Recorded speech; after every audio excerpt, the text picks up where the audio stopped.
हेच का ते पेशंट? हो बाबा, बाबा बघा ना, हे काही बोलतच नाहीत ना, काही हालचाल करतात ना काही इशारा. कसं कळणार आपल्याला की नेमकं यांना काय हवंय आणि काय नकोय ते? डॉक्टर काय बोलले? डॉक्टर बोलले की त्यांच्यात सुधारणा होतीये, होतील ते बरे. मग काळजी करू नकोस, त्यांना औषधं व्यवस्थित दे, बाकी सगळं देवाच्या हातात आहे. बाबा, मी त्यांना इथे ठेवलेलं चालेल ना तुम्हाला? अगं काही हरकत नाही, जोपर्यंत हे बरे होत नाहीत तोपर्यंत इथेच राहू देत. बाबा, ऑफिसच्या प्रॉब्लेमचं काय झालं? नाही, सकाळी पोलीस सुद्धा येऊन गेले. कार्तिक पोहोचला का? लँड झाली का त्याची फ्लाईट US ला? मी त्याला कॉल करायचंच विसरले. हो, त्याचा फोन आला होता. US मधल्या आपल्या बिझनेस पार्टनरलाच भेटायला गेलाय तो. बाबा, तुम्ही काही काळजी करू नका, सगळं नीट होईल. हो मोक्षा, तू यांना इथे आणून पुण्याचंच काम केलंस. तू यांच्याकडे लक्ष दे, बिझनेसचं काय ते आम्ही बघतो. हो बाबा, येतो मी. हो. काय झालं, काय बडबडतेस? काय नाही.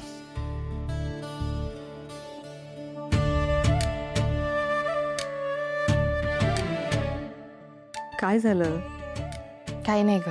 बरं मला सांग, दिवसभर कुठे होतीस? तुला माहितीये ना, मला बाबांना 1,00,000 रुपये द्यायचे होते. ते पैसे मला शुभूने आणून दिले. आणि तुला माहितीये त्यांनी ते कसे दिले? नाही, कसे? अगं, त्यांनी त्याची बाईक विकली आणि मला पैसे दिले. काय? मला कळतच नाही, असं का वागला तो मुलगा. मला माहितीये ती बाईक ना त्याला त्याच्या जीवापेक्षाही जास्त प्रिय. बिचाऱ्याने माझ्यासाठी विकली. खरं ना, आता आता राग येतोय मला त्याचा. का असं केलं त्याने? तुला राग येतोय की वाईट वाटतंय? अगं म्हणजे दोन्ही वाटतंय मला. बरं ठीक आहे, पण काकू, माझं ठरलंय, मी आता त्याला त्याची बाईक परत मिळवून देणार. मी तुला 1,00,000 रुपये देते, तू त्याची बाईक परत कर. नाही नाही, अजिबात नाही. अगं नाही का म्हणतेस? अगं काकू, शुभूने त्याच्या मनावर दगड ठेवून त्याची बाईक विकली आणि मला पैसे आणून दिले. त्यामुळे आता मी सुद्धा मेहनत करणार, स्वतः पैसे मिळवणार आणि मगच त्याला त्याची बाईक परत देणार. पण श्रावणी, तू पैसे कसे मिळवणार आहेस? ते माहित नाही आता मला.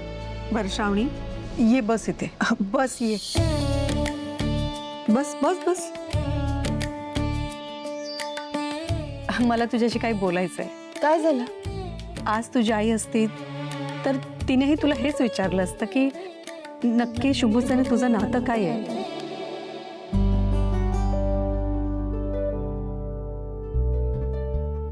काकू, अगं नातं, शुभू माझा स्पेशल व्यक्ती आहे. म्हणजे अजून तुलाही काही कळलेलं नाहीये तर? काय? श्रावणी, तुझं आणि शुभूचं नातं फक्त मैत्रीचं असूच शकत नाही. कारण तुम्ही एकमेकांसाठी जे धावून येता, एकमेकांची मदत करता, तुमच्या दोघांच्याही डोळ्यात एकमेकांसाठी जी ओढ आहे, जी आत्मीयता आहे, जी आपुलकी दिसते, ती पाहता तुमचं हे नातं फक्त मैत्रीचं असूच शकत नाही. तुझं शुभूवर प्रेम आहे का? तुझं शुभूवर प्रेम आहे का? तुझं शुभूवर प्रेम आहे का?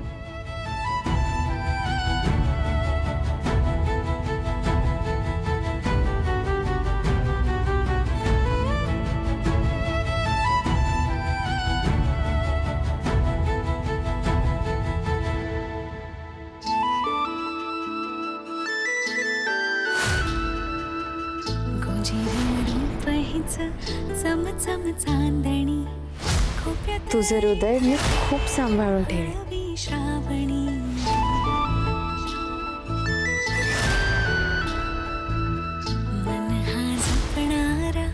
उन्हात सावली नशिबी गुंफलेला शुभ हा सोबती.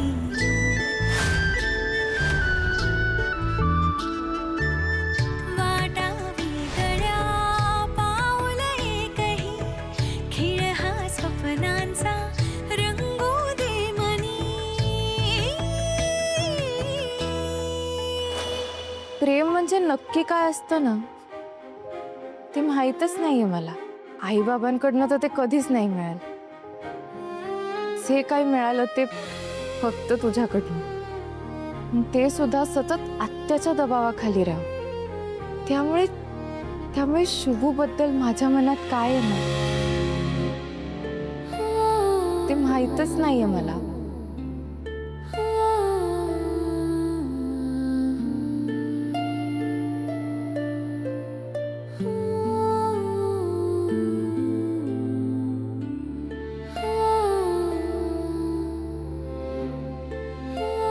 स्वतःच्या मनाला एकदा विचार, तो तुला हवा हवा असा वाटतो का?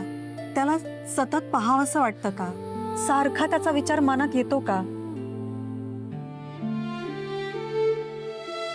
खरं सांगू का, अगं मी सतत त्याचाच विचार करत असते.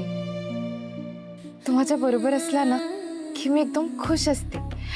माझा मूड ऑफ असेल तर सतत त्याच्याशी बोलावंसं वाटतं, त्याला बघावंसं वाटतं, त्याला भेटावंसं वाटतं, त्याचा आवाज ऐकावासा वाटतो.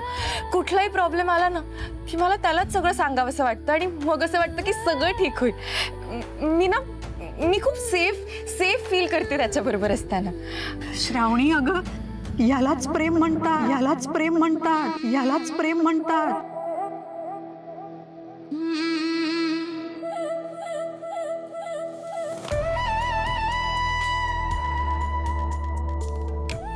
माझं शुभूवर प्रेम आहे का? हो, माझं शुभूवर प्रेम आहे. पण श्रावणी, शुभू भैयासाहेबांचा खूप विश्वासू आणि जवळचा माणूस आहे. हे बघ, प्रेम करणं काही चुकीचं नाहीये, पण तू ज्या माणसावर प्रेम करून बसलीयस त्याचा आणि त्याच्यामुळे होणाऱ्या परिणामाचा एकदा नीट विचार कर. भैयासाहेब तुझं हे प्रेम एक्सेप्ट करतील की नाही हा खरंच खूप मोठा प्रश्न आहे. हे बघ, तू टेन्शन नको घेऊ, पण मी जे सांगितलं त्याचा नीट विचार कर. हां,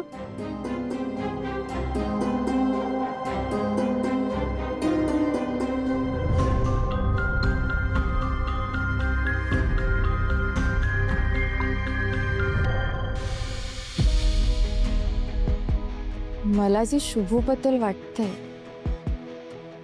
त्याला जर प्रेम म्हणत असतील तर हो आहे माझं प्रेम शुभूवर.